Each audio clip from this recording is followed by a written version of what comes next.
ছেলের সাথে মায়ের কি কথা হয়েছে? ছেলের সাথে মা বলেছে প্লিজ এসো, তুমি না আসলে কি হবে সেটা এখন বলবো না। এটা লিখেছে হোয়াটসঅ্যাপ। আমার কালকে ভানুপ্রিয়া ছিল এখানেই, তো সেটা ভানুপ্রিয়া ভূতের হোটেলে কাল এসেছি। তারপর তিনি বারবার মেসেজ করেছে যে তোমাকে আসতে হবে। আমার এটাই আনন্দের যে ওর মা একদিন কথায় কথায় আমি বৌদি বলতাম, আমাকে বলেছিল যে তখন আমি খুবই ছোট, রক্ত তিলকে একটা পাঠ করেছিলাম, ওর মা প্রডিউসার ছিল রত্না চ্যাটার্জি। বলেছিল বোমবাটার কিছু হবে না, না রে কেউ, আমি কী করি। তখন ওর বাবা বম্বে চলে গেছে। আমি তখন বলেছিলাম, জানি না ওইটুকু বয়স, তখন আমার 17 বছর বয়স।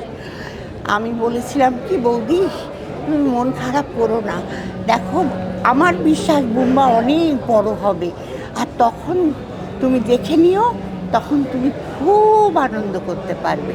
খুব কষ্টও করেছেন মা।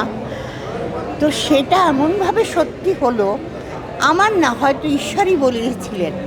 তো যাই হোক, সেটার জন্য, আর তাছাড়া 100-র ওপরে ছবি আমি ওর সঙ্গে করেছি, গালাগালও করেছি, আবার ভালোও বেসেছি।